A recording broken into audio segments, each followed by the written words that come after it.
and a very warm welcome to the analyst dated 16 February 2026, brought to you by Vajiram and Ravi, wherein we'll be looking into the 7 set of current affairs issues which are featured in today's newspaper.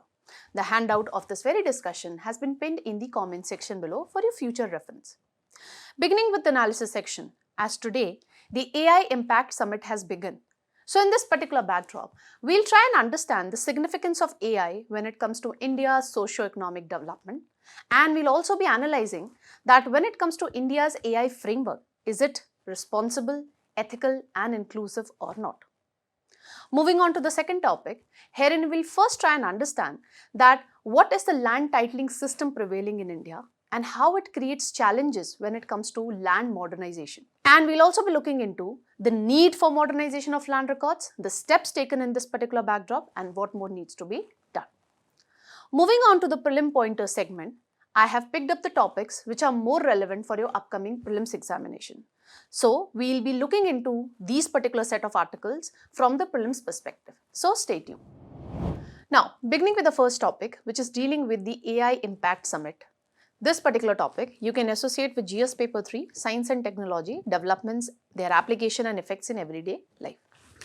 Now, when it comes to this AI Impact Summit 2026, it has begun today itself, and we will be having the presence of global tech giants, leaders from nearly 20 countries and representatives from more than 100 countries. Why this event is important? Because it is for the first time that we are having a global AI summit which is hosted in a country which is situated in global south. Now, when it comes to this particular summit, it is being organized at the Bharat Mandapam, that is situated in New Delhi, and it would be held from 16th February to 20th February. Now, let's try and understand that when it comes to this AI, why it is significant when it comes to India's socio-economic development.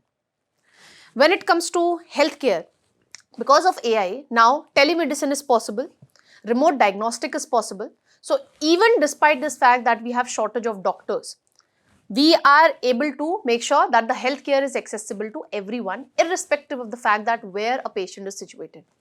Then this AI-based medical image analytics is enabling us to do faster diagnostic of, diseases like tuberculosis, cancer and other severe conditions.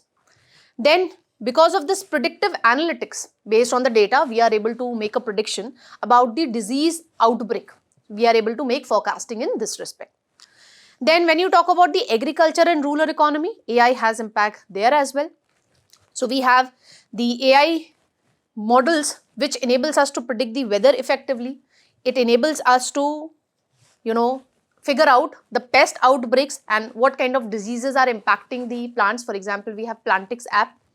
Then irrigation needs, we are moving in the direction of smart irrigation. So AI will be using to do the monitoring of the soil condition, and as and when the model will feel that the soil needs water, then only the water would be released. We will no more rely on flood irrigation methods. That would enable us to enhance the water use efficiency also. Then we are using AI powered drones to do effective monitoring of the crop health, and this also helps us in reducing the waste, when it comes to water and all. Satellite imagery and weather data helps us to plan that when the harvesting and sowing of crops should be done. What is the right time to do so? Then we have the Kisan E-Mitra, which is providing real-time localized agriculture information, that too in regional languages. So when it comes to AI, earlier it was said that we have the language barrier. Now we are addressing that as well through Kisan E-Mitra, through Bhashani app, etc. Then when it comes to the domain of education, here I think AI is making great advancement, because nowadays I think students are dependent more upon the AI than when it comes to mentors and teachers. Now, when it comes to the education, here we are moving in the dimension of adaptive learning. So with the help of AI tools, we can understand that what is the learning pattern when it comes to a particular student, where that particular student is weak. Because when it comes to classroom studies, normally the students have this complaint that the teacher actually goes with one size fits all approach. One student might be able to catch that concept, fastly, but the other student might not be able to catch that at the same pace. So when it comes to the students, they are different. They have different learning patterns, they have different capacity to learn, the rate of learning.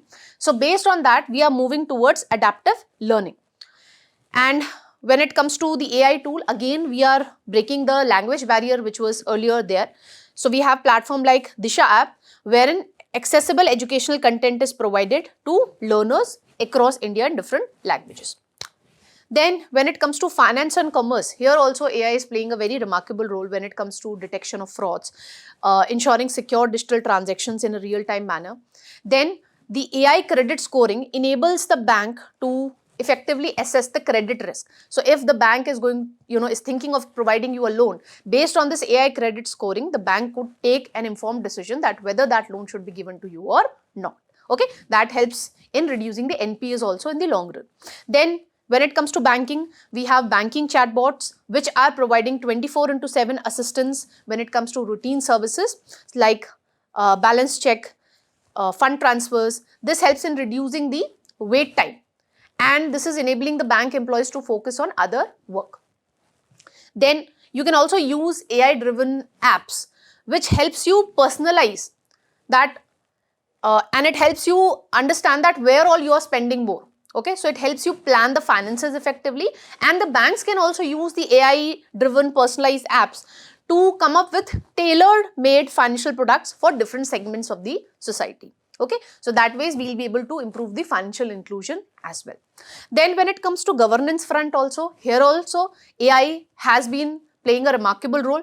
For example, when it comes to the judiciary system, we are using the AI tools for doing the translation of court judgments in the vernacular languages so that the common people are also able to understand the judgments, hence enhancing access to justice. Then AI is playing a remarkable role when it comes to smart city management. It is on the base of AI tools only that we are able to effectively optimize the traffic, the waste, public safety system and all. So the smart city concept is actually making effective use of the AI tools. Then when it comes to this AI summit, AI Impact Summit, it is based on 3 core principles. So these 3 core principles are, first is people. So whatever AI tool that we are developing, that should be human centric. That means we need to safeguard the privacy, the rights of the individual, and we need to ensure that the AI tools are accessible to everyone, ensuring equitable benefits across society. Okay, AI should not promote inequality in the economy, rather it should be more inclusive. Then we have the planet.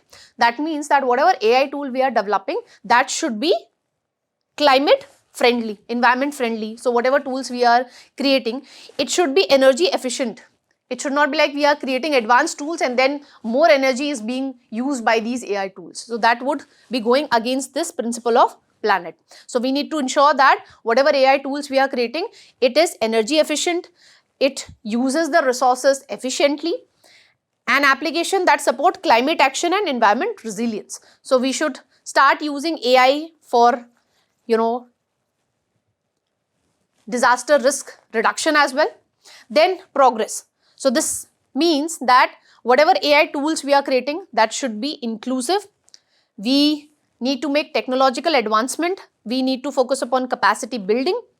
We need to ensure that we have a future ready workforce, and we should use AI to enhance the productivity, growth and improving the developmental outcomes. How we are going to do this? Let's have a look.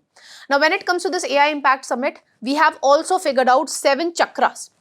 So the first chakra is human capital. So here we will be focusing upon skilling the workforce, and we will make sure that we have AI enabled workforce ready for the future. Then whatever tools that we are creating, it should be inclusive in nature. That means the tool should be accessible to everyone. There should not be any language barrier. Okay. Then it should be safe and trusted. My privacy should not get impacted because of AI. So when it comes to AI, whatever modules we are developing, it should not be based on bias algorithms. We should ensure transparency, accountability when we are creating the AI tools. The AI algorithm should be unbiased.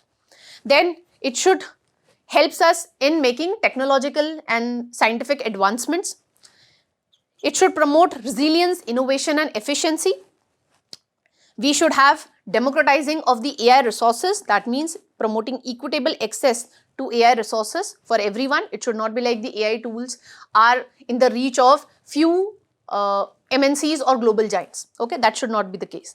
And we should be using AI for economic development and social good.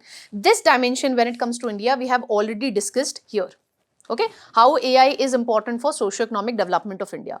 Now let's look into the other 6 chakras. Let's understand that what all steps the government of India is taking in this particular respect, so that we have a responsible, ethical and inclusive AI framework. And when it comes to these 7 chakras, with the help of this AI Impact Summit, India aims to shape the global AI norms. So with the help of these 7 chakras, we are trying to convey this message to the global community that in the future, whatever AI tools that we are coming up, they should be based on 3 principles: people, planet and progress, and it should be based on these 7 chakras also. Okay, basically we are trying to make an advancement towards responsible, ethical and inclusive AI. Let's have a look at what all steps the government has taken in this particular respect. Now, when I talk about the first chakra, that is human capital. So, what all steps the government has taken in order to make sure that our workforce is future ready, even in this AI dominated landscape. So, when you talk about India, it is one of the top countries globally when it comes to AI skill penetration. And we are maintaining the leadership role when it comes to AI capability, and this is not what Government of India is saying, this is what the Stanford AI Index Report 2025 says, that India leads global AI talent acquisition with about 33% annual hiring growth. And this I think you can very well validate with the upcoming of global capability centers also in India.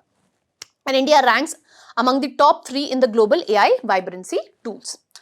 When it comes to the India AI future skills, under this, the government is supporting PhD scholars, postgraduates and undergraduates when it comes to AI research and training. So, the government has all the focus when it comes to making our workforce future ready.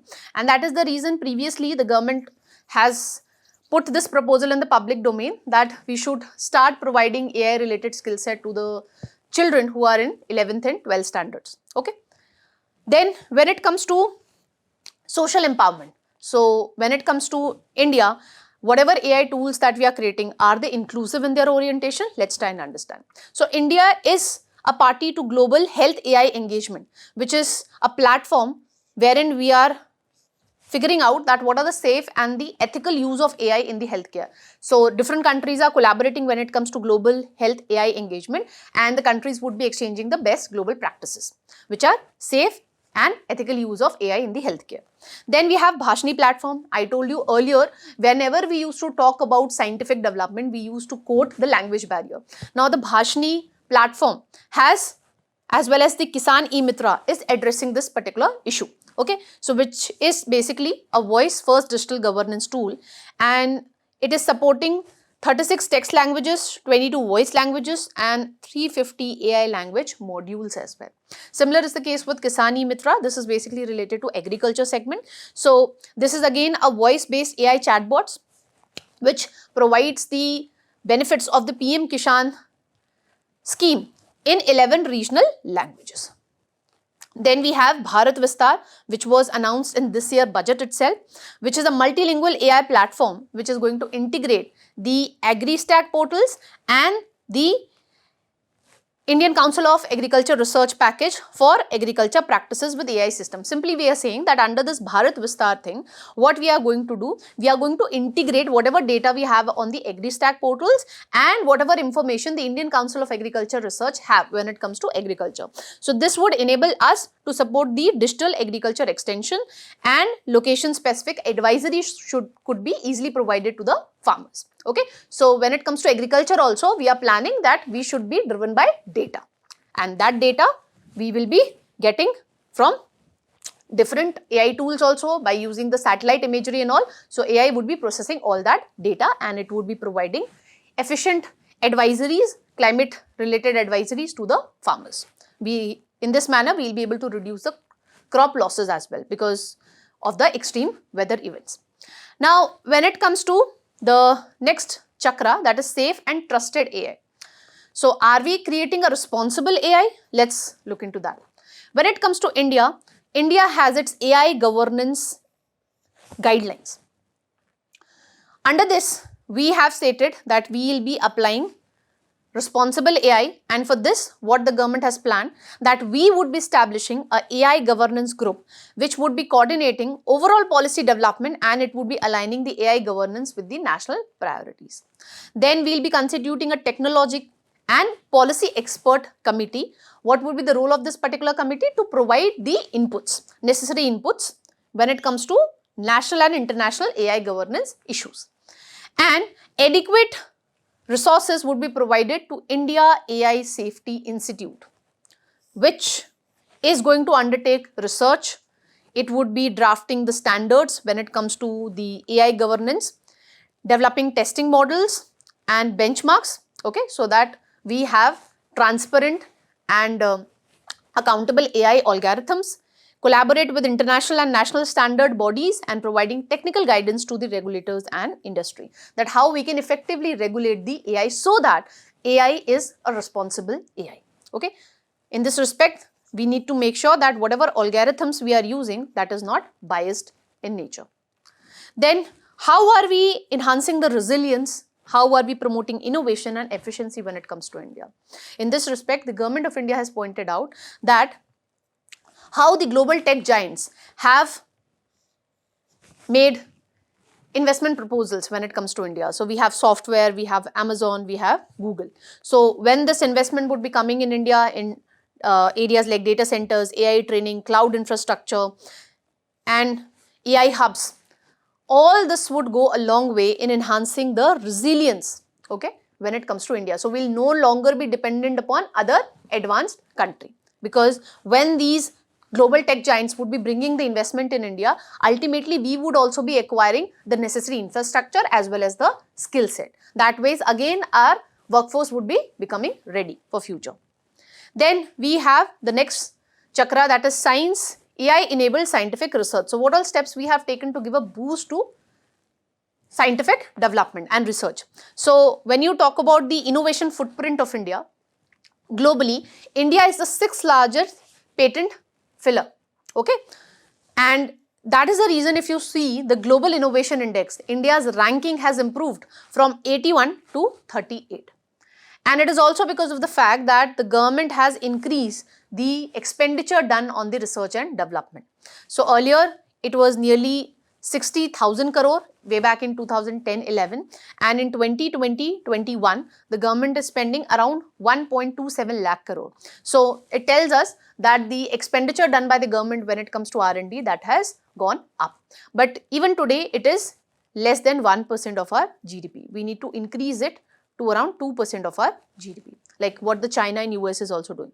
Then to give a boost to research, we have come up with the Anusandhan National Research Foundation, and it has been given a target that you have to ensure that this much money is fused when it comes to the research.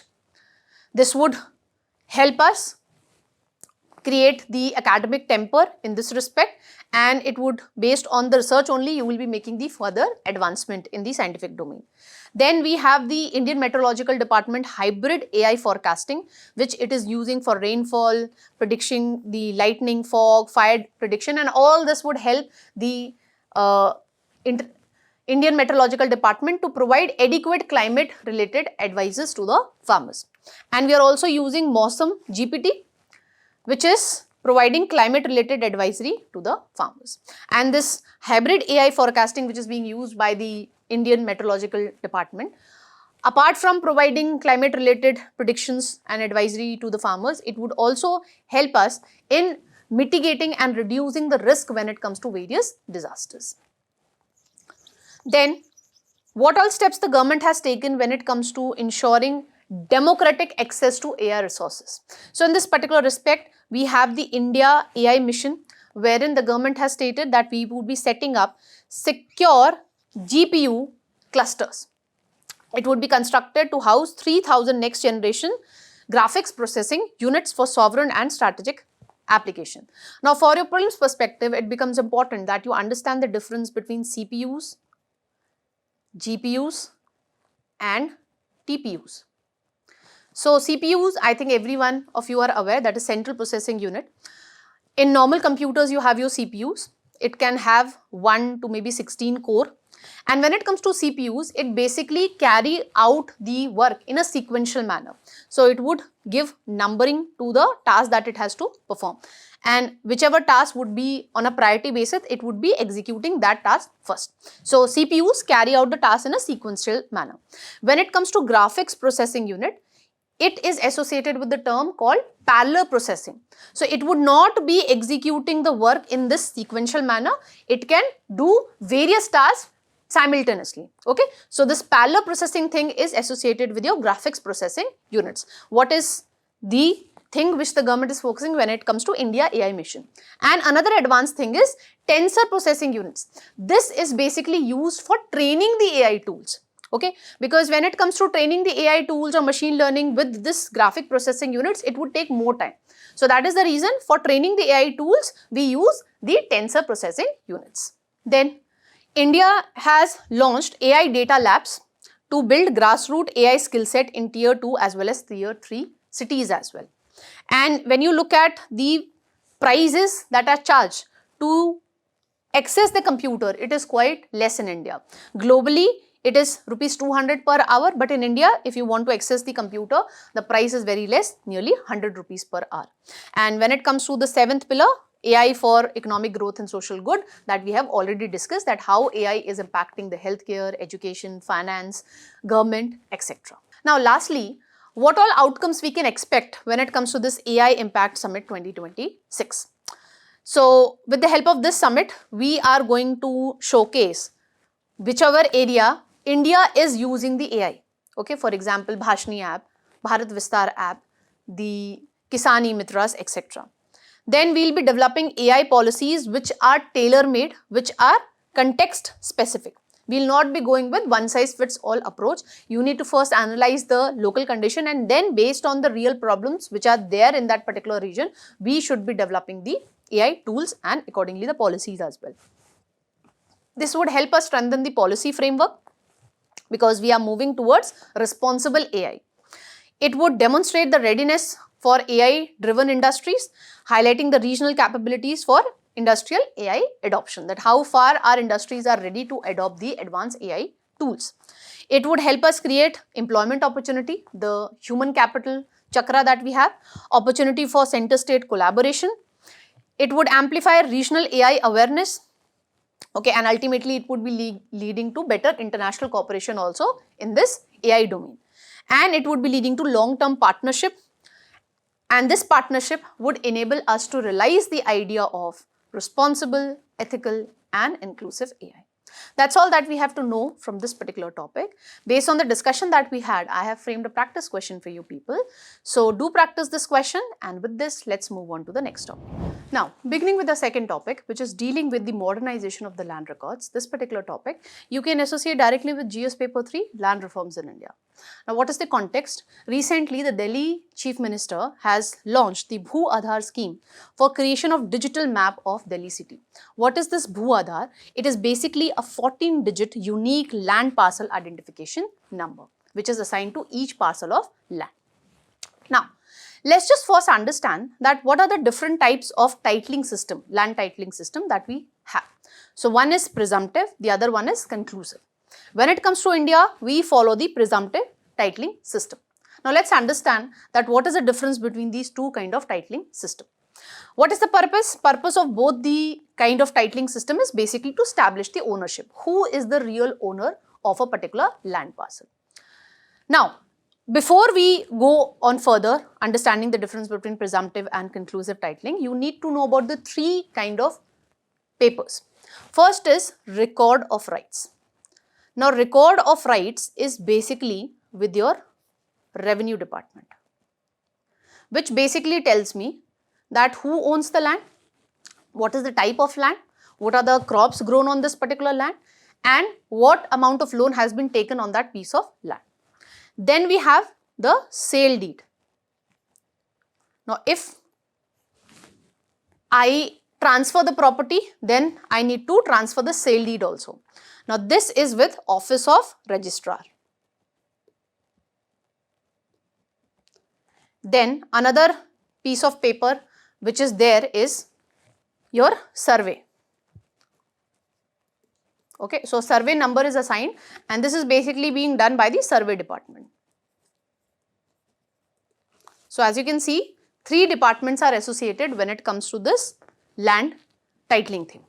Now, when it comes to the presumptive and conclusive titling system, how they establish the ownership, that is what distinguishes the two kind of titling system. When I talk about the presumptive, as the name itself suggested, that we are assuming something, we are presuming something.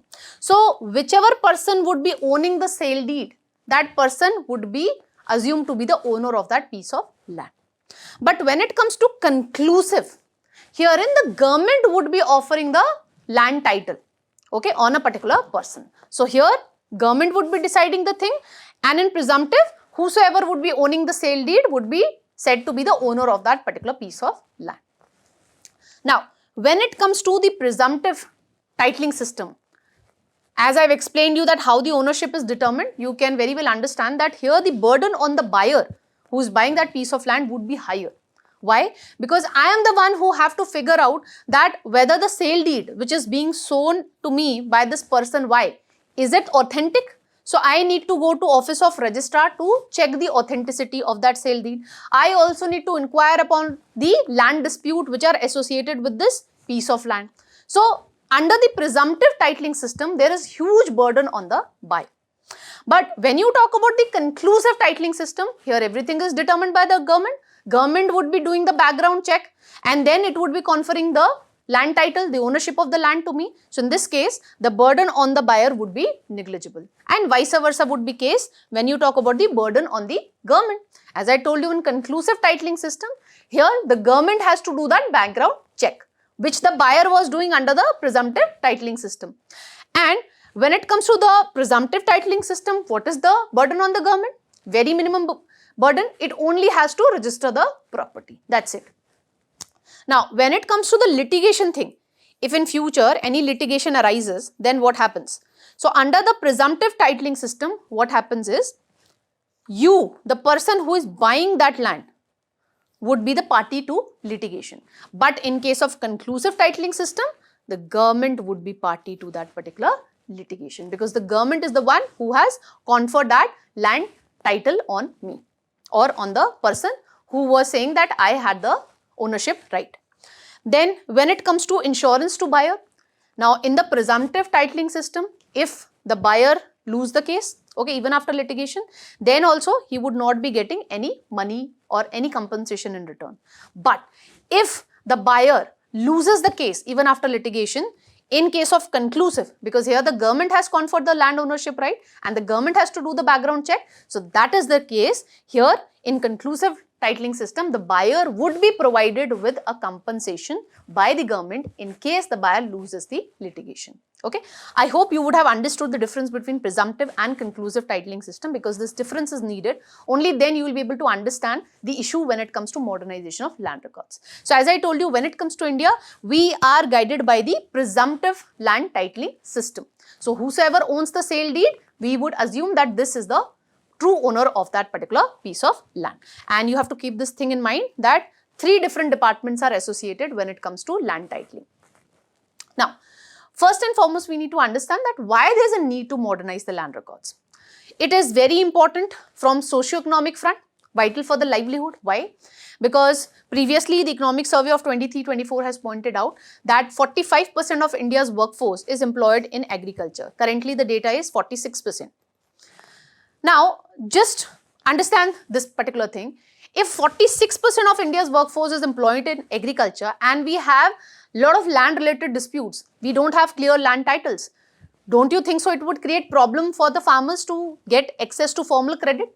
So, in that case, the farmer would be dependent upon the informal money lender who would be charging an exorbitant interest rate. Okay, so this is problematic. Then it is leading to huge pendency of cases also, because if you look at 66% of the civil suits in India, they are basically dealing with the land related disputes, and we have an average pendency when it comes to these land related and property related disputes of 20 years.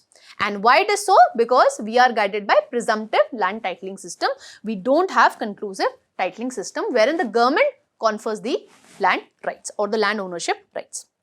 And this at times lead to illegal land acquisition also, and forgery and benami property transfers as well. Now, if you have proper land records, it becomes easier for the farmers to access and to avail the formal credit service, and this is something that we are very well ensuring under the Bhumi project of Karnataka. So what the Karnataka government has done, that they are no more issuing the manual record of rights. Everything has gone digital, and they have connected this modern land records with other services like banking. So if farmers want to avail a loan, all it has to do, write an application to the bank would be accessing the details, okay, from this Bhumi project, and accordingly the bank would be providing the loan to the farmers. So it makes easier for the farmers to avail the formal loans. Then if we have proper land records, it would have an increasing effect when it comes to the revenues of the urban local bodies, because property tax is one of the way through which the urban local bodies actually get revenue. But the problem is, if you go by the World Bank data, we are getting merely less than 1% of our GDP as property tax. Why? Because you don't have proper land records. Lot of disputes are going on in the cases, okay, in the courts. And when you look at OECD's countries, herein they are collecting more than 1% of their GDP in form of property tax. So when the urban local bodies would be having effective revenue, obviously the services that they are providing would improve, and that would also improve their financial position as well. Okay, that would enable them to effectively perform the functions that we have given to them under the 73rd and 74th Constitutional Amendment Act. Then it would improve the governance also, because nowadays, right now what is happening is, because of the land dispute, what happens, you are not able to ensure effective utilization of the land. That reduces the total factor productivity. Total factor productivity basically implies that how efficiently you are using a factors of production. But when it comes to land, since we have a lot of disputes going on, the land titles are not clear, benami transfers are there, so that severely impacts the land use planning. The government is not able to use the land effectively for maybe for infrastructure creation and all.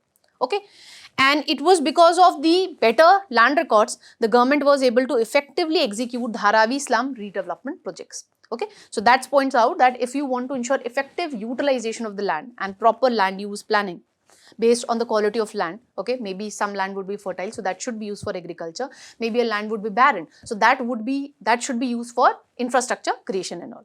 So that could be done only when you have clear land titles. Why I am pointing out this thing? Because if you go by the MOSPI report given in 2024, it points out that because of the delays in land acquisition, why there is delay in land acquisition? Because we don't have clear land rights, land ownership rights are not clear. So because of delay in land acquisition, what is happening is, we are witnessing a cost overrun of approximately 5 lakh crore. And we are witnessing delay in the infrastructure projects. What is cost overrun? In simple terms, if let's suppose I quoted this thing that I'll be able to finish this project within 10 crores, but the land acquisition and all took around 10 years. Now obviously, the maths as well as economics tell me that after 10 years, the price of the raw materials would not remain same. So I would not be able to complete this particular project in 10 crores. I might be needing 70 crores to finish this particular project. Okay. So that is what is cost overrun. And this is something that we are witnessing because of lack of clear land ownership rights. This severely impacts the infrastructure creation. Now, what all challenges we are witnessing when it comes to digitalization of the land records? First and foremost is the land titling system that is being followed. I told you it is presumptive. Okay. So any person who is having the sale deed would say that I am the owner. We don't know exactly. And if I want to buy the land, I am the one who has to take that pain doing the cross verification and all. Okay. So that is the problem. Then there is lack of center-state coordination, because land being a state subject, ultimately it is dependent upon the willingness of the state government, that whether they want to move in the direction of a standardized way of maintaining the land records, because when it comes to different states, the land records are maintained in different languages and there's no proper standard in which the land records are maintained. Then the in silo approach of the different departments. I told you 3 departments are involved. Record of rights is basically maintained by revenue department. Okay. or the property tax receipt. Sale deed is maintained by registration department. Survey maps are maintained by survey department, and all of them are working in silos. There is no coordination and cooperation among these different departments. So that is another problem. Then there is high cost of property registration. So what people do, they avoid registration because they have to pay a heavy stamp duty. So that's another problem. Then in certain states, especially in the northeastern region, you have community ownership of the land. So in this case, it becomes problem. Should we go with formal titling system, giving the ownership right to a particular individual? Because it goes in conflict with the traditional practice of community ownership of a piece of land. Okay, so that's another problem, cultural problem, as you can say. Now, what all steps we have taken in this particular respect? So one of the major program which the government is running to ensure modernization of the land records is your Digital India Land Records Modernization Program, which is basically a revamped version of the previous National Land Records Modernization Program. Okay, we revamped this particular program way back in 2016 and we renamed and revamped it as Digital India Land Records Modernization Program. Okay, so it is a central sector scheme wherein 100% funding is coming from the central government. So what are the components of this Land Record Modernization Program? So we are integrating the records of rights with the property registration so that there is effective integration of the digital records and the manual records that we have. Then computerization of the records of rights, computerization of property registration. We are coming up with Bhu Aadhaar, basically a 14-digit unique land parcel identification number, like what you have in case of individuals Aadhaar. Voluntary linkage with the Aadhaar, okay, that would help us in effective verification and ownership confirmation. Digitization of the cadastral maps so that we ensure coherence between the records of right and the survey maps. Integration of cadastral maps with the record of rights. This is something which is needed, and for this you need to computerize the different departments. So what we have to do in the digitization of the land records, we need to make sure that the manual record of rights that we have, it is in coherence with the property registration. Sale deeds coherence should be there, and then we need to synchronize the digital records that we have with the survey maps. That is what you have to do in the digitalization process. Then under this particular program only, we have the National Generic Document Registration System, which is going to make everything digitized. So we will be having a uniform process for maintaining the documents. So I told you one of the challenges, there is lack of standardization, that how the land records should be maintained. So we have different languages, we have different format to maintain that land record. So that is being addressed through this National Generic Document Registration System. We are following a standardized format. Then for effective mapping of the land parcels, especially the rural inhabited areas, we are doing under the Samitva scheme through the help of drone technology, which would be providing the record of rights to the people, and by using that they can easily avail the loans from the formal banking sector.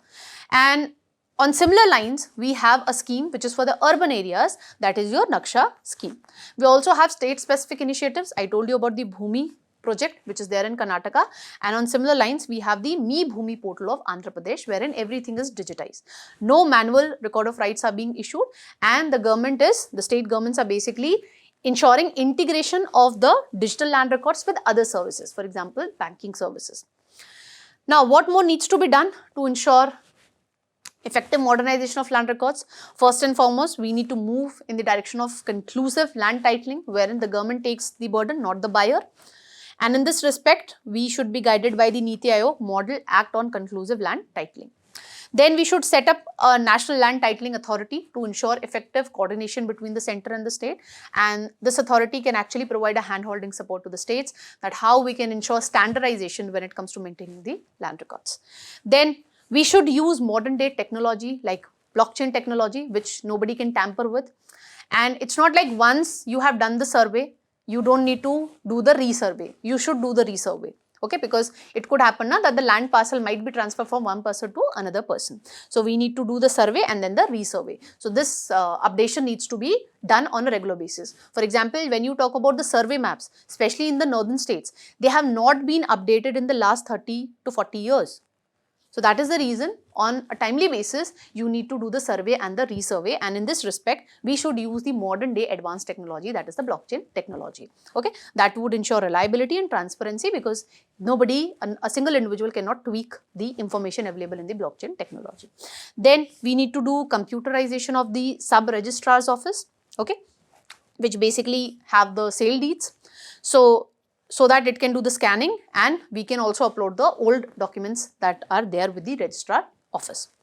Then we need to ensure integration of all the records which are there with respect to land. So we need to link the land records with property registration, tax payments, government subsidies, so that we can find out that is there any discrepancy when it comes to the digital land records and the farmer who is availing the subsidies from the government under the PM Kisan Nidhi scheme maybe. Okay, so all the land related services, banking and all should be integrated at one place, so that any discrepancy is there in the data, we can address that. That's all that we need to know in this particular respect. UPSC has asked a PYQ on this particular topic, so do practice this, and on the basis of the discussion that we had right now, you are supposed to practice this particular mains question. With this, let's move on to the simplified section. Now, an article appeared in The Hindu which talks about the relevance of bio-based chemicals and enzymes. Let's try and understand that what are basically these bio-based chemicals and enzymes, and why the government is emphasizing upon these bio-based chemicals and enzymes under the Bio E3 policy. This particular topic you can associate with the GS paper 3 biotechnology segment. So when you talk about the bio-based chemicals, they are basically the industrial chemicals, okay, like for example lactic acids, and they are actually prepared using the biological feedstocks like the sugarcane, corn, starch, biomass residue, etc. And these are basically prepared through fermentation process or enzymatic process. When you talk about enzymes, they are basically the biological catalyst, one who actually fasten the chain of reaction, okay, fasten the process. Now, enzymes are biological catalysts which are widely used in detergents, food processing, pharmaceuticals, textile, etc. And they are increasingly being used in the biomanufacturing. Now, why does India need to focus upon these bio-based chemicals and enzymes? Because we have strong fundamentals for scaling the bio-based chemicals and enzymes. We have a large agriculture base, because when it comes to these bio-based chemicals and enzymes, they are basically being made by using the biological feedstock, and India have a very strong agriculture base, so we can use that. And then we have deep expertise in fermentation, which we do in the pharmaceutical and the vaccine sector. We have a expanding manufacturing sector. This would help us reduce the import dependence when it comes to petrochemicals. For example, India imports roughly 479 million worth of acetic acid. So if we focus upon these bio-based chemicals, which are basically the industrial chemicals, that would help us in reducing the import bill of India and the import dependence. And this would also help us create new markets when it comes to agriculture produce, okay? And it would enable India to position itself as a competitive supplier for sustainable industrial chemicals and enzymes. Where does India stand today? So we are prioritizing when it comes to these chemicals and enzymes under the Bio E3 policy, which is being implemented by the Department of Biotechnology. And when it comes to India, we have firms like Godavari, Biorefineries, Jubilant in Grevia, and all these other companies are coming up when it comes to India. So India is doing good in this respect. What about the other countries? So when you talk about the European Union, they have the Bioeconomy Strategy and Action Plan, wherein they are providing coordinated support to these bio-based chemicals as part of the circular bioeconomy goals. How come circular economy come here? Whatever agriculture waste is there, okay, we can use that to create bio-based chemicals and enzymes. So this basically links the industrial transformation to climate goals, and it also helps us in reducing the waste also, especially from the agriculture sector. And by using that, bio-based feedstock, we can create industrial chemicals which would further give boost to the industrial sector. Then when you talk about the USA, they have the Bio Preferred program, wherein they have mandated the agencies that you have to procure the certified bio-based products. Okay, so that would be creating an incentives for the companies to come forward and produce certified bio-based product, ensuring an early market to the producers, because it has mandated that the government departments have to procure this bio-based products. When it comes to China, it is also focusing upon these bio-based chemicals, And when you talk about Japan, they also are focusing upon these chemicals and enzymes.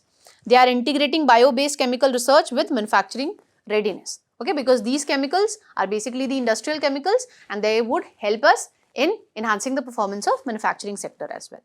Now, what are the risks associated if we scale the production of bio-based chemicals and enzyme? First is the cost factor.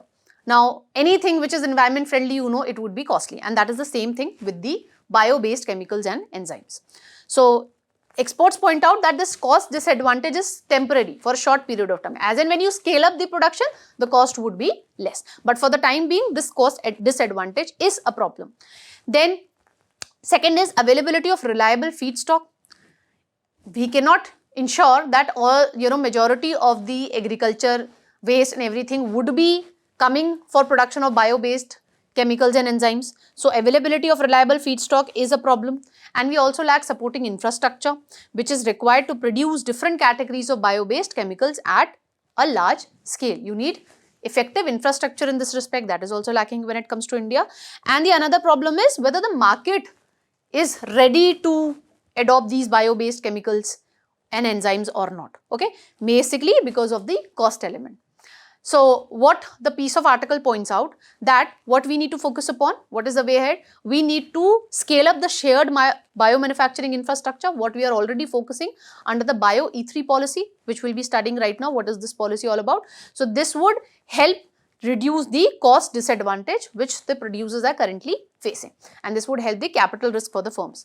And we need to come up with the clear standards. We need to certify these products that, okay, these are bio-based industrial chemicals, because certification would help them create market across the borders also.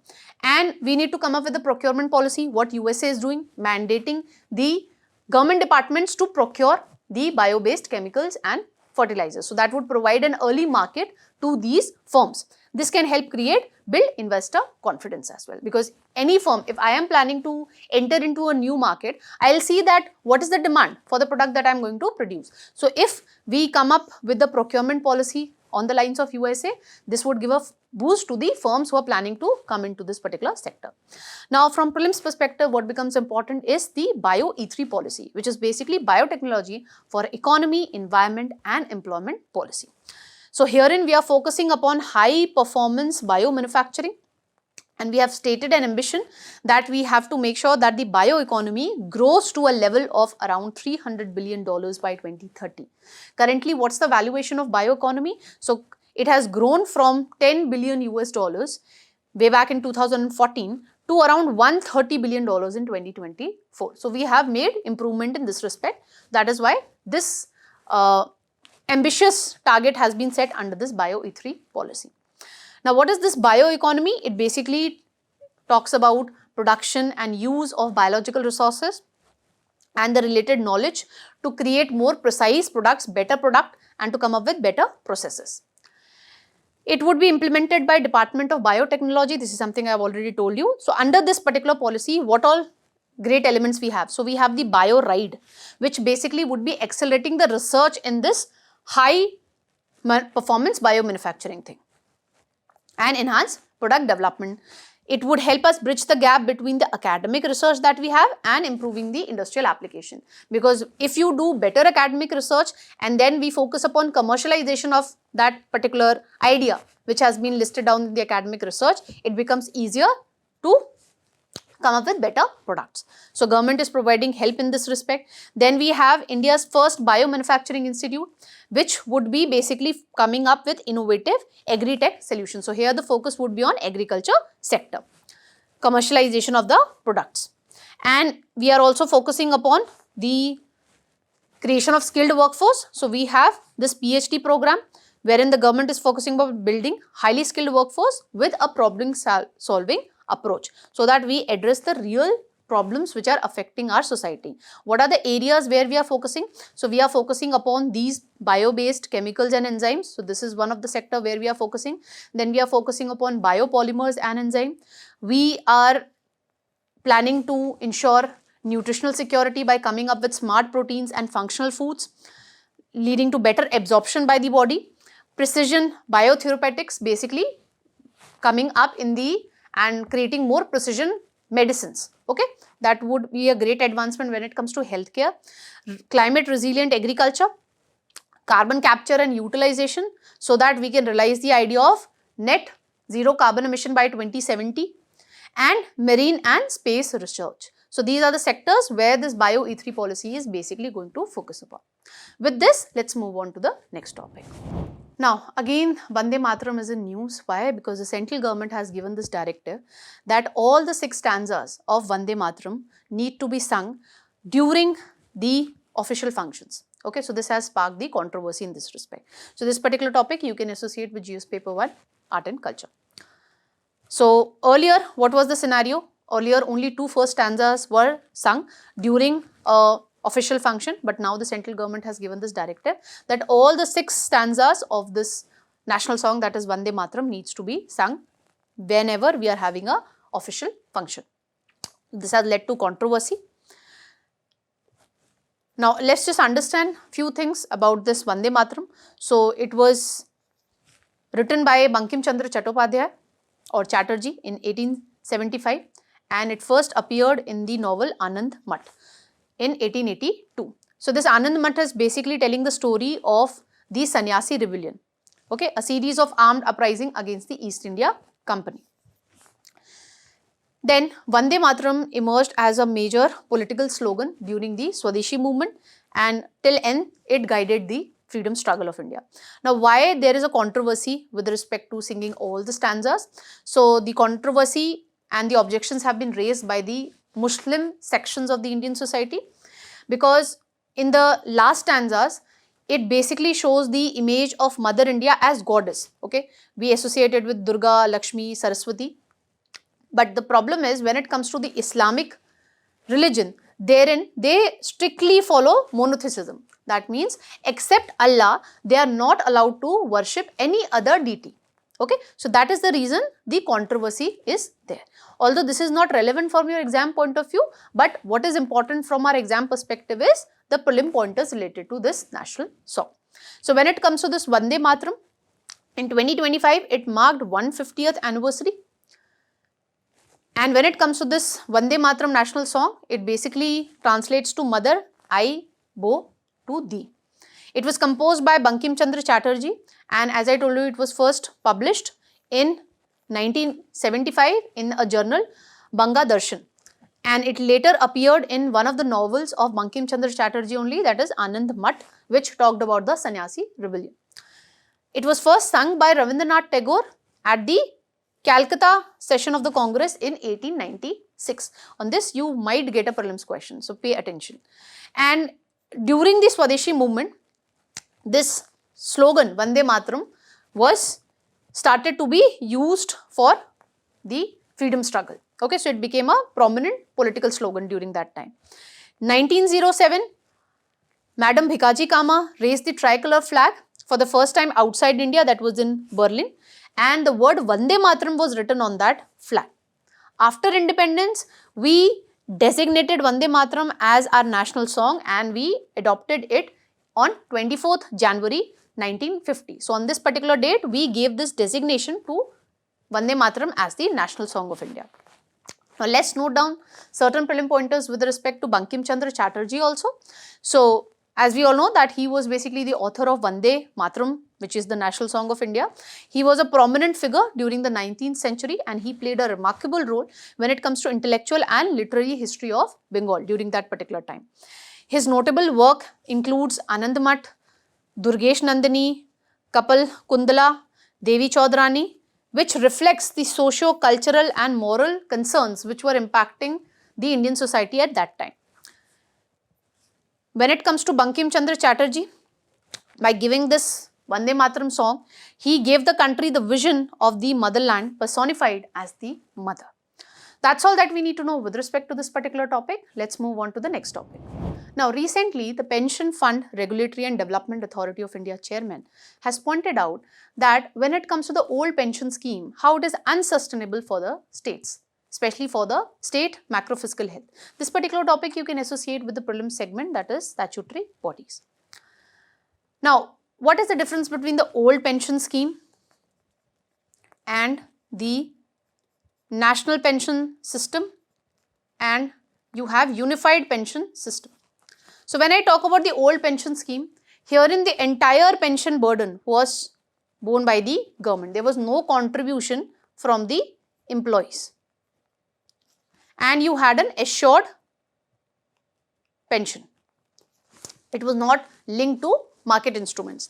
What was the problem with this national pension system? Herein you do not get assured pension,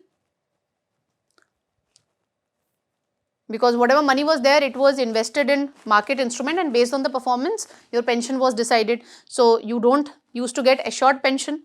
Then herein we have the contribution from the employees. The problem was, since the pensioners were not getting assured pension, that is why some of the states actually went back again to the old pension scheme. Okay, previously like Punjab has did this, Chhattisgarh did this. And when you talk about the unified pension system, it is basically having the elements of both of these, OPS also and NPS also. What elements? So under the unified pension system, you get assured pensions and there is contribution from the employees. Okay, so the entire burden is not faced by the government. So now in this respect, the Pension Fund Regulatory and Development Authority of India chairman has pointed out that when it comes to this old pension scheme, how it is unsustainable for the state finances. Okay, and it has stated that even when the states are shifting towards old pension scheme, they should not stop their contribution under the national pension scheme. Okay, or national pension system, whatever you call it as. Now, according to the data, this old pension scheme, as we told you right now, that herein the entire pension is provided by the government. There is no contribution from the employees. So that ways it becomes unsustainable for the state finances. And herein the chairman quoted the example of Chhattisgarh, that how after restarting the old pension scheme, the Chhattisgarh has again returned to the national pension scheme because of the unsustainable state finances. And when it comes to Punjab, although Punjab has also moved towards the old pension scheme, but it has not stopped its contribution under the national pension scheme. Currently, there are only 8 states which have actually adopted this unified pension system. Example, Maharashtra, Odisha, etc. Now, from a prelims perspective, it becomes important to know prelim facts related to this particular body. So, when you talk about the Pension Fund Regulatory and Development Authority, it was first established in 2003, but it was not provided with the statutory status. It was provided with the statutory status with the Act in 2013. And what is the sole responsibility of this particular authority? It has to ensure regulatory oversight when it comes to pension funds, appointment of fund managers, protection of subscriber interest, and ensuring compliance with whatever regulation are there when it comes to the pension funds. It functions under the Ministry of Finance, under the Department of Financial Services. And when you talk about the composition, so it has a chairman, 3 whole-time members, 3 part-time members, and the members are basically appointed by the central government among the person who actually have the ability and the experience in economics, finance or law, and at least one person from each discipline, basically economics, finance and law. And these are the other functions. Basically, it is an extension of whatever we have discussed in CRUX, ensuring implementation of whatever pension system is going on. Okay, for example, national pension system, the unified pension system, etc., and ensuring protecting the interest of the subscriber. Okay, for your reference, you can go through this. With this, let's move on to the next topic. Now, in the backdrop of US-Venezuela tensions, again, US forces have boarded another oil tanker, which they started tracing from Caribbean region, and they actually boarded that particular oil tanker in Indian Ocean, and they figured out that this oil tanker belonged to Venezuela. To avoid the scrutiny from US security forces, Venezuela has been relying on shadow fleet. What is this shadow fleet? Falsely flagged tankers to smuggle crude into the global supply chains. Basically, the tanker would keep on changing the flags. So, it would become difficult for US security forces to figure out that this oil tanker belongs to which country. Or what it can do is, it would keep on shifting the oil from one ship to another ship. Okay, that way again it becomes difficult to trace that whether this oil is actually coming from Venezuela or not, with which US has tensions. So, this particular topic you can associate with the places in new segment of your prelim syllabus. Now, since Caribbean region is in news, let's note down certain prelim pointers with respect to this particular region. So, as you can see, this Caribbean Sea, it lies southeast of Gulf of Mexico and east of Central America and Mexico, north of South America. It is surrounded by Atlantic Ocean when it comes to the north as well as the east. When you look at the southern boundaries, so you have the Colombia, you have Venezuela and you have Panama here. When you talk about the western boundaries, you have Costa Rica, you have Nicaragua, you have Honduras, you have Guatemala, Belize and Mexico, Yucatan Peninsula. When you talk about the northern boundary, you have the Greater Antilles, which include Cuba, Haiti, Dominican Republic, Jamaica and Puerto Rico. When you talk about the eastern boundary, here you have the Lesser Antilles here, which is a chain of small islands stretching from the Virgin Island to the Trinidad and Tobago. Here you can see, okay, and it starts from here. Now, why this region is significant? It has strategic significance because it is situated at the crossroads of Atlantic Ocean, Gulf of Mexico and Panama Canal, which is vital for global maritime trade and naval presence. Cultural point of view also, this region is important because you see the fusion of African, European and Asian cultures. Okay, we see different languages here, English, Spanish, French, Dutch, etc. This is important from security point of view also because it is a hub of drug trafficking routes and organized crime and maritime piracy as well. It is important from tourism point of view also because of its tropical climate, the coral reefs, white sandy beaches, etc. And it is important from the natural resource perspective also because this region is rich in petroleum, natural gas, minerals, and that is how the economies which are situated in this Caribbean region, they are able to finance their economies. That's all that we need to know with respect to this particular topic. Let's move on to the last topic of today's analyst. Now, recently, a forest home guard got killed in a rhino attack in the Kaziranga National Park. So, we'll be covering the prelim pointers with respect to Kaziranga National Park. Now, when you talk about this particular national park, it is located between Brahmaputra river and the Karbi Mikhir hills, which is situated in Assam. And here you can see, here you have Kaziranga National Park, here you have Orang, here you have Manas. It was established in 1905 and it is a UNESCO World Heritage Site. It was declared as a World Heritage Site in 1985. It was declared as a Tiger Reserve in 2006. And when you talk about the rivers which move through this particular national park, so you have river Diphlu, which is basically a tributary of Brahmaputra, which flows through the national park core and critical tiger habitat region, and you have another tributary of Brahmaputra, that is Mora Diphlu, which forms the southern boundary of this particular national park. This lies in the eastern Himalayas biodiversity hotspot. Then it has 4 vegetation types: alluvial grasslands, savanna woodlands, moist deciduous and semi-evergreen forest. And some of the notable flora species are elephant apple, cotton tree, Indian gooseberry, etc.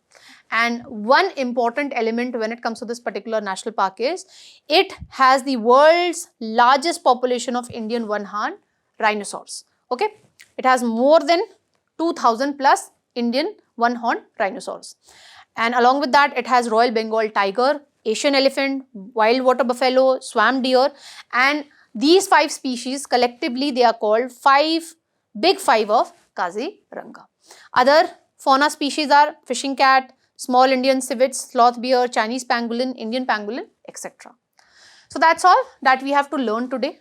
Quiz would be coming right up next, so don't forget to practice the quiz and check how much you were able to grasp today. Till then, keep smiling, keep learning. Have a great day all of you.